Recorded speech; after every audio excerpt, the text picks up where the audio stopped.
अस्सलाम वालेकुम। मैं हूँ रेजा और आप देख रहे हैं प्राइम एआई पॉडकास्ट। आज हम बात करेंगे उस शहर की जो कभी रोशनियों का शहर कहलाता था, लेकिन आज मसाइल का गढ़ बन चुका है। जी हाँ, मैं बात कर रही हूँ कराची की।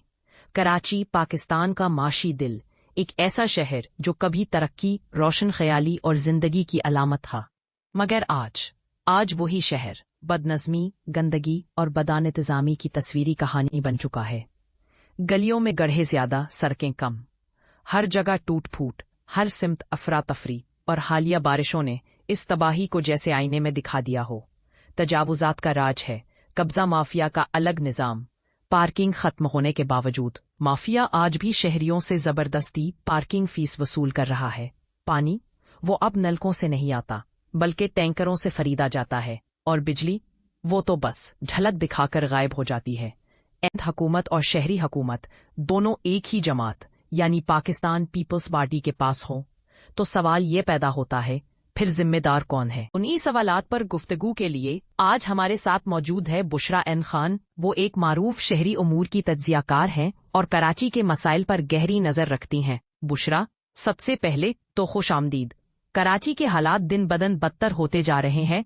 आपके ख्याल में 15 साल से एक ही हुकूमत होने के बावजूद कोई बेहतरी क्यों नहीं आ रही?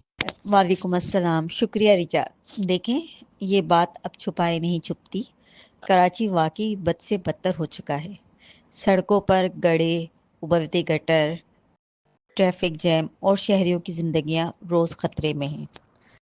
15 साल से पीपल्स पार्टी सिंध पर हुकूमत कर रही है, लेकिन नतीजा एक खंडर नुमा शहर, एक बद इंतजामी की इबरतनाक मिसाल। लोग मायूस है, डिप्रेशन अपनी इंतहा पर है। कराची का नौजवान जब सुबह घर से निकलता है तो इसके वालिदैन बस यही दुआ करते हैं कि वो शाम को जिंदा सलामत वापस आ जाए। वाकई अफसोसनाक बात है। बुशरा, ट्रैफिक के हवाले से आपका मुशाहिदा क्या है? ये मसला आखिर काबू में क्यों नहीं आता? रिजा, कराची में ट्रैफिक अब अजाब बन चुका है। ट्रैफिक पुलिस मौजूद ज़रूर है मगर फ़ाल नहीं।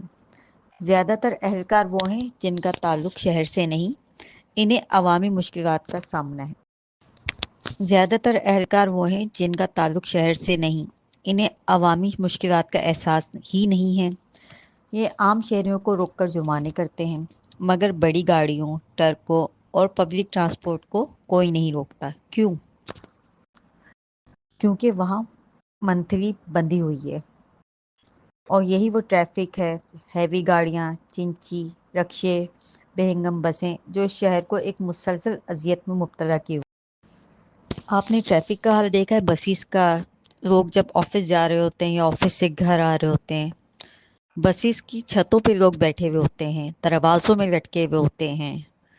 पायदान का हाल ये होता है कि एक पाँव पायदान पर होता है, एक हवा में होता है, एक हाथ से बस का हैंडल पकड़ा हुआ होता है। किसी वक्त कोई भी ख़तरनाक हादसा हो सकता है, बसेस उलट सकती हैं। आवाम को घर जाने के लिए जल्दी होती है, ऑफिस आने की जल्दी होती है, और बसेस रोडों पर नहीं हैं। अगर हैं तो उनका हाल ऐसा है। अब रेड लाइन से हुकूमत ने निकाली है नहीं, ठीक है, उनका भी यही हाल है कि बसेस फुल होती हैं, आवाम के चढ़ने की जगह नहीं होती। दरवाज़ा उसका, इलेक्ट्रिक जो बस है उसका दरवाज़ा ऐसे बंद हो रहा होता है कि लड़कियां उसके अंदर फंस रही होती हैं या मर्द हजरात उसमें फंस रहे होते हैं। ठीक है, किसी का पाँव आ जाता है, किसी का हाथ आ जाता है। एक बच्चे का पाँव आ गया था रिसेंटली। बिजली, पानी, सफाई, हर जगह बदनज़मी। लेकिन हैरत यह है कि सिंध हुकूमत और शहरी हुकूमत दोनों एक ही पार्टी के पास है, तो क्या अब इख्तियारात का बहाना नहीं चल सकता? नहीं चल सकता रिजा। पहले मेयर वसीम अख्तर साहब कहते थे कि मेरे पास इख्तियारात नहीं है। अब तो दोनों हुकूमतें एक ही पार्टी के पास हैं। फिर ये बदतर हालात किसके खाते में जाएंगे? मेयर मुर्तज़ा वहाब दावे तो बहुत करते हैं लेकिन अमल कहीं दिखाई नहीं देता। इनके आने के बाद नया म्यूनिसिपल टैक्स लगा दिया गया। कहा गया कि इससे शहर की हालत संवारेंगे, मगर सच ये है कि हालात मज़ीद बिगड़ गए हैं। बारिशों के दौरान तो शहर डूब गया था, सड़कें झीलों का मंजर पेश कर रही थी। अगर हुकूमत की इमरजेंसी कारकर्दगी को 1 से 10 में रेट करें تو آپ کیا نمبر دیں گی؟ اگر ایک کم ترین نمبر بھی ہے تو میں دوں گی، کیونکہ یہ بارش نہیں تھی، یہ حکومت کی نالائکی کا امتحان تھا اور وہ بری طرح فیل ہوا۔ شارع فیصل پر پانی کھڑا تھا، گاڑیاں ڈوبی ہوئی تھیں، لوگ پناہ گاہ ڈھونڈ رہے تھے۔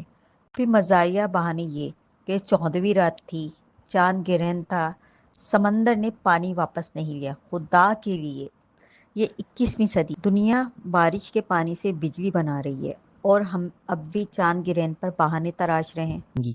سندھ حکومت کے پاس مکمل اختیار، مکمل بجٹ، پھر بھی کوئی بہتری کیوں نہیں؟ بجٹ آخر جاتا کہاں ہے؟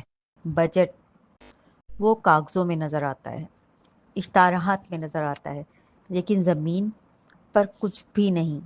اگر واقعی اتنا بجٹ خرچ ہوا ہوتا تو کراچی آج ایک جدید، صاف، منظم شہر ہوتا۔